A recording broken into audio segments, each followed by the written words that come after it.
The team was in full retreat, but the Vargagers didn't relent in its pursuit. VL. Do not damage the box. Destroy the dolls and recapture their commander. Meanwhile, back with our heroes. Jaune. Have we re-established contact with the MBV? Mobile base vehicle, Groza. Heavy concentrations of originium particles are scrambling our signal. Jaune. Try to send a message to see if it gets through the field. She nods and sent the distress call. Jaune. How did you? Groza.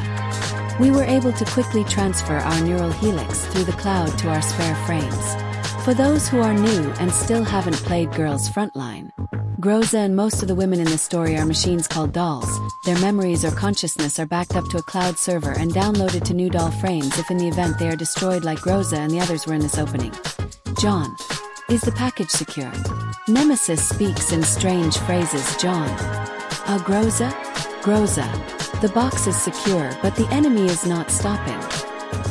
He nods and grabs his M4 rifle and leans out the window and fires back. They came to a halt as the Vargagers unleashed rocket launchers on them, causing the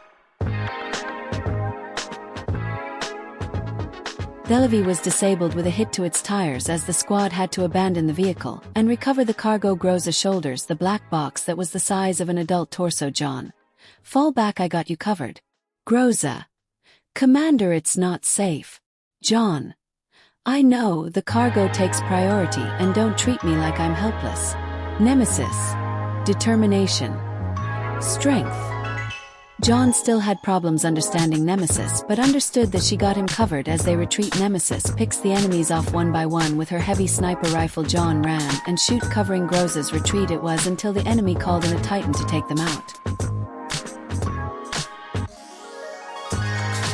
Titans were created to be an intimidating factor in the wasteland, but it is also something adopted by Babel but more high-tech. It laid down a bombardment on the retreating squad until it landed a shot near Groza, knocking her down and dropping the box. The box activates and opens up, revealing a small little girl. The girl looked around and saw the big machine. The pieces of the box turned into metal orbs as the little girl defended herself by launching them at the Titan, easily breaking of massive pieces of the mech. Jaune. What the hell? What did I get myself into? The little girl seemed tired as she returned into box form. Refusing to be distracted, Groza remained on mission as she ordered Nemesis and her commander to fall back with the box as she attempts to lure the enemy away from them. Using her grenade launcher, she took a shot at the Titan's cockpit, agitating its pilot. Static. Drone. Coming.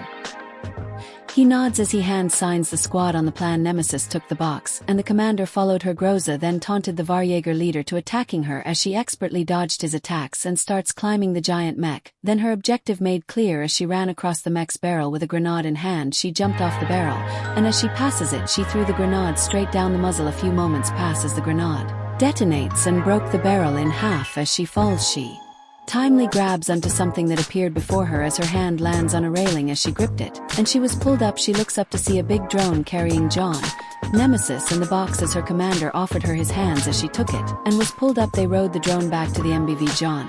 Look at what they done to my Elmo. The damages alone is gonna cost an arm and a leg. He surveys the damages to the MBV as they approached. Comms came back online and clear. Commander? Everyone, are you okay? Jaune. Not with your flying, we won't be. If anything happens, no one will be able to pay for your wage. Mailing. Don't joke about my piloting skills, Commander. We just passed through a catastrophe. Jaune. Hi, just bring us down, G.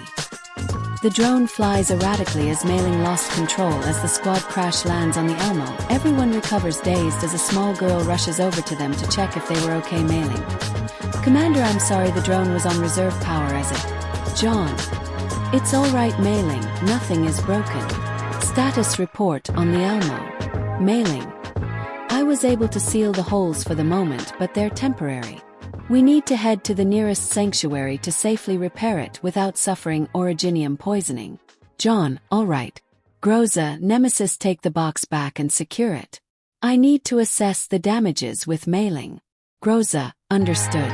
Nemesis nods as they took the package back deep into the Elmo's vaults. Jaune. Come on, Mailing. We need to get the Elmo up and running before more vagrants gunning for our heads. Mailing. Okay. She followed close by as they attempt repairs. The world outside has a survival of the fittest mentality as people of every walk of life struggles to make a living under the current living conditions due to originium contamination. Oropathy was the norm, and only a select few kept secret are immune if that information is brought to light.